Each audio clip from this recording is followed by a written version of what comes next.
గౌతమ బుద్ధుడు మనుషుల కష్టాలు బాధలో తొలగించడానికి ప్రకృతిని ఏదైతే మనకున్న నేచర్ని ఆధారంగా తీసుకొని ఎగ్జాంపుల్గా తీసుకొని కొన్ని ఉపమానాలు, అంటే ప్రజలకి ఏది కరెక్ట్ దీన్ని కంపారిజన్ చేస్తూ చెప్పినటువంటిది. ఉపమానం అంటే కంపారిజన్, పోలిక, దీంతో ఇంకో దాన్ని పోలుస్తూ చెప్పినటువంటిది బోధన ఏదైతే ఉందో అది ఒకసారి మనం చూద్దాం.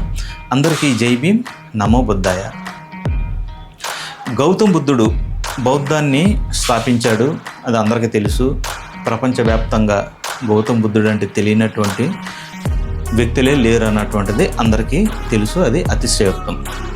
బౌద్ధంలో గౌతమ బుద్ధుడు చెప్పినటువంటిది అంటే ఈ ప్రకృతిని బేస్ చేసుకొని మన కళ్ళ ముందు ఉన్నటువంటి ఏదైతే ప్రకృతి సిద్ధంగా ఉన్నాయో వీటిని బేస్ చేసుకొని ఆయన ఎలాంటి సందేశం ప్రజలకు ఇచ్చాడు, దీంతో ఎలా పోల్చాడు, అంటే ఉపమానం ఎలా చేశాడు, దేంతో పోల్చాడు అన్నది ఒకసారి మనం చూద్దాం. నదిని తీసుకున్నాడు. నది అనేటువంటిది ఒక ఎగ్జాంపుల్గా తీసుకున్నాడు. ఇంగ్లీష్లో దీన్ని ఏమంటారంటే ఉపమానాన్ని ఎనాలజీ అంటారు ఇంగ్లీష్లో. తెలుగులో ఉపమానం అంటే పోలిక. నది ఎప్పుడు ముందుకు ప్రవహిస్తుంది, ఆగదు. నది ఎప్పుడు కూడా బ్యాక్ రాదు, ముందుకు అలా వెళ్ళిపోతూనే ఉంటుంది.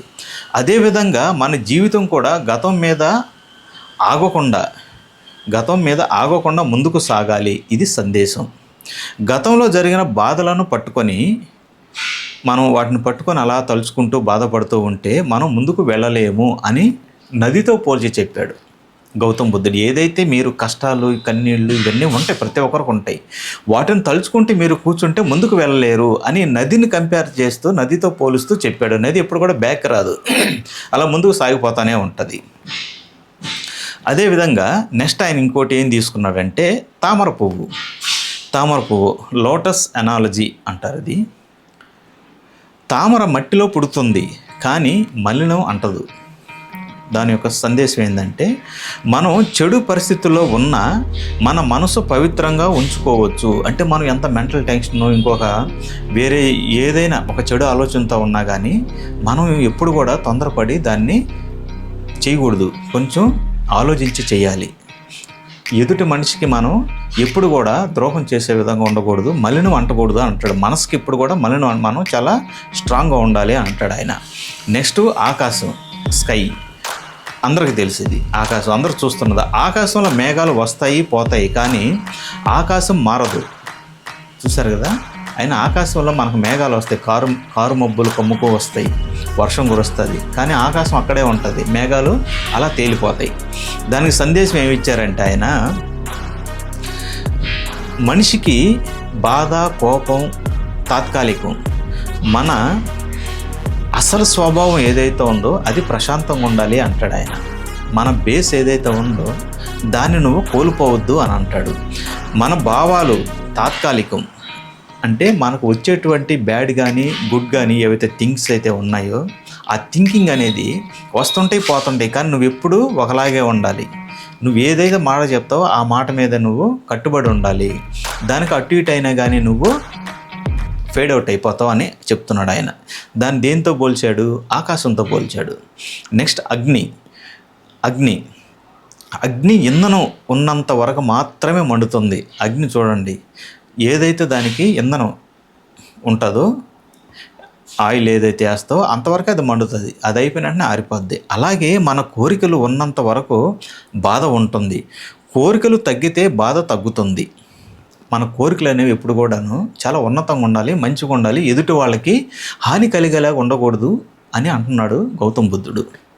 చెట్టు ఇందాక చూడండి, ఇవన్నీ మన ప్రకృతి సిద్ధంగా మనకి లభించేటువంటివి, ఎప్పటికీ ఇవి ఇక్కడే ఉంటాయి. చెట్టుని తీసుకున్నాడు ఆయన ఉపమానంగా.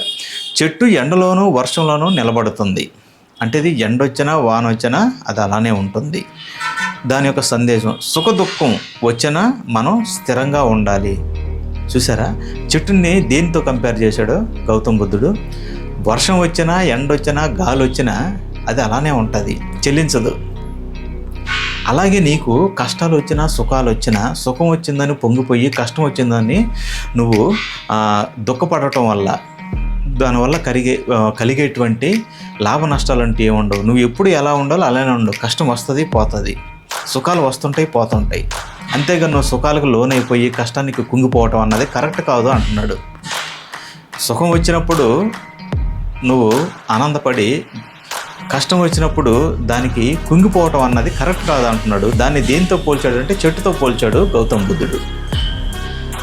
నెక్స్ట్ గాలిని తీసుకున్నాడు. గాలి ఉపమానం. గాలి కనిపించదు కానీ ప్రభావం చూపుతుంది. చూడండి, తుఫాన్లు వచ్చినప్పుడు విపరీతమైన గాలి వస్తుంది. దానికి మనకు కనపడదు గాలి ఎప్పుడు కూడా. మన స్పర్శ, మనకి ఏదైతే శరీరం అనే ఈ స్పర్శకు తగులుతుందో, మనకి జ్ఞానేంద్రియాలు ఉంటాయి, సెన్స్ ఆఫ్ ఆర్గాన్స్, దాన్ని ఒక్కో దాని పని అది చేస్తుంది.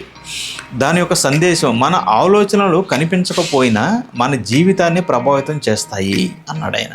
మనం ఏదైతే ఆలోచన, ఇప్పుడు ఒక ఫోను ఏదో ఒకటి ఒక థింగ్ నువ్వు క్రియేట్ చేయాలంటే నీ మనసులోనే క్రియేట్ అవుతుంది. అది దాన్ని వాస్తవ రూపానికి తీసుకొస్తావు. అది చిన్నదైనా పెద్దదైనా. దాంతో పోల్చాడు ఆయన, గాలితో. నెక్స్ట్ సముద్రం మీద అలలు వస్తూ ఉంటాయి కానీ లోపల ప్రశాంతంగా ఉంటుంది సముద్రం. నీకు అలలు అనేవి పైనే కనపడుతుంటాయి. కింద సముద్రం అంతా చాలా ఫ్లాట్గా నీట్గా ఉంటుంది. అది ఎక్కడ కూడా చలించదు. దానికి సందేశం ఏం చెప్తున్నానంటే, మనిషిని పోలిసి దానికి ఏం చెప్తున్నానంటే, బయట సమస్యలు ఎన్నైనా ఉన్నా లోపల మనసు ప్రశాంతంగా ఉంచుకోవాలి అంటాడు. నీకు బయట ఇక్కడ కనపడేటువంటి ఎలాంటి సమస్యలు ఉన్నా కానీ నీవు వాటిని ఎదుర్కోవాలంటే చాలా ప్రశాంతంగా ఉండి ఎదుర్కోవాలి తప్ప, నువ్వు ప్రతి దానికి టెన్షన్ ఫీల్ అయ్యావంటే ఆ సమస్యని నువ్వు ఫేస్ చేయలేవు అని అంటున్నాడు గౌతమ బుద్ధుడు. సముద్రం అయిపోయింది. విత్తనాలు తెలుసు కదా, సీడ్. విత్తనాలు, చిన్న విత్తనం పెద్ద చెట్టుగా మారుతుంది. దాని యొక్క సందేశం ఏంటంటే, చిన్న మంచి పనులు కూడా పెద్ద ఫలితాలను ఇస్తాయి అని అంటున్నాడు ఆయన. విత్తనం చిన్నదే కానీ చెట్టు ఎంత అవుతుంది? అలాగే నీ ఆలోచన ఎంత చిన్నగానే కానీ దాన్ని ఇంప్లిమెంట్ చేస్తే అవి చాలామందికి చేరుతాయి. అంటే నువ్వు ఒక మంచి మనసుతో ఏదైనా చెప్తే, అది చిన్న ఏదైనా కానివ్వండి, ఒక మంచి విషయాన్ని నువ్వు చిన్నదైనా కానీ అది 10 మందికి మేలు చేస్తుంది అని అంటున్నాడు గౌతమ బుద్ధుడు. నెక్స్ట్ చంద్రుడిని తీసుకున్నాడు. మూన్. మేఘాలు ఉన్న చంద్రుడు దాగిపోతాడు కానీ ఉండకపోవడం కాదు. మీరు చూడండి, మేఘాలు వస్తుంటాయి వర్షాకాలంలో. మేఘాలు వచ్చినప్పుడు ఏమవుతుంది? చంద్రుడిని అవి మొత్తం కనబడనీయకుండా చేస్తాయి మేఘాలు. మనం ఏమనుకుంటే చంద్రుడు వెళ్ళిపోయాడు, కనబడట్లేదు అన్న, కానీ చంద్రుడు వెళ్ళడు. చంద్రుడు అక్కడే ఉంటాడు. మేఘాలే ఫేడ్ అవుట్ అయిపోతాయి, అంటే మేఘాలే కొద్దిసేపటికి తేలిపోతాయి. చంద్రుడేనో అక్కడే ఉంటాడు. దానికి సందేశం ఏమిస్తున్నాడు అంటే, ఈయన మన మంచి స్వభావంతో కష్టాల్లో కనిపించకపోయినా అది నశించదు. మన మంచి స్వభావంతో కష్టాల్లో కనిపించకపోయినా అది నశించదు. మనం మంచోళమే, కానీ ఏదో ఒక సందర్భంలో మనం హెల్ప్ చేయలేకపోవచ్చు. అంత మాత్రాన నువ్వు చెడ్డోడు అయిపోవు కదా. ఆ సమయానికి నువ్వు లేకపోవచ్చు, నువ్వు అది చేయలేకపోవచ్చు. అంత మాత్రాన నువ్వు చెడ్డోడు కాదు అని అంటున్నాడు. వర్షం తీసుకున్నాడు. Next rain analogy. వర్షం అందరికీ సమానంగా పడుతుంది. వర్షం అనేది ఎక్కడ చూసినా, ఫర్ ఎగ్జాంపుల్ మన ఆంధ్ర రాష్ట్రంలో వర్షం కురిసిందంటూ మొత్తం రాష్ట్రం అంతా పడుతుంది వాన. ఎక్కడ కూడా దానికి డిస్క్రిమినేషన్ ఉండదు. తారతమ్యత, వీళ్ళు తక్కువ అక్కడ పడకూడదు, విజయవాడలో పడాలి, నెల్లూరులో పడకూడదు, గుంటూరులో పడాలి, రాయలసీమలో పడకూడదు, కడప, ఇలా ఉండదు అన్నమాట. వర్షం అనేది స్టార్ట్ అయితే మొత్తం అన్ని దగ్గరలో పడుతుంది. ఒకవేళ ఓన్లీ విజయవాడ ప్రాంతాల్లో పడ్డా కానీ ఆ ఏరియా మొత్తానికి పడుతుంది, ఎక్కడ వర్షం కురిసినా కానీ. దానికి ఆయన సందేశం ఏం చెప్తున్నాడంటే, మనము కూడా అందరినీ సమానంగా చూడాలి అంటున్నాడు. అంటే చివరికి ఆయన ఇచ్చినటువంటి సారాంశం ఏంటో తెలుసా? వర్షంలాగా మనం అందరినీ సమానంగా చూడాలి. నువ్వు బయటికి వెళ్తే వర్షంలో కంపల్సరీ తడుస్తావు, ఎవరైనా తడుస్తాడు. ఈ భూమి మీద సకల జనులు ఏదైనా తడుస్తాయి వర్షం వస్తే. అలాగా అందరినీ వర్షం సమానంగా చూసినట్టు నీతోటి మనిషిని కూడా నువ్వు సమానంగా చూడు. మన దేశంలో దరిద్రం ఏంటంటే, ఇక్కడ కులం, మతం అనేటువంటి 2 రుగ్మతలు ఉన్నాయి. ఇక్కడ ఈ 2 రుగ్మతలకి ట్రీట్మెంట్ లేదు. ప్రపంచంలో ఉన్నటువంటి సైంటిస్టులు అందరూ ఈ రుగ్మతలకి మెడిసిన్ తయారు చేయలేక ఎంతో మంది కాలం చేసేసారు. మన భారతదేశంలో ఉన్నటువంటి సోషల్ సైంటిస్టులు, సామాజిక శాస్త్రవేత్తలు కూడాను ఈ కులానికి మతానికి, ఎక్కువగా కులానికి ట్రీట్మెంట్ లేదు, మెడిసిన్ లేదు.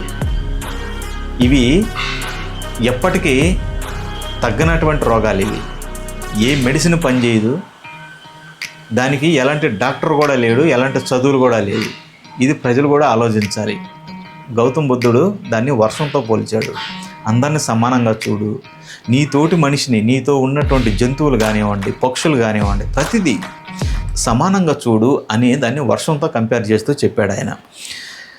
ప్రకృతిని గమనిస్తే బాధలు శాశ్వతం కావు. మనసును నియంత్రించవచ్చు. సమానత్వం, సహనం, జ్ఞానం పెంపొందించుకోవచ్చు అని అంటున్నాడు గౌతమ్ బుద్ధుడు.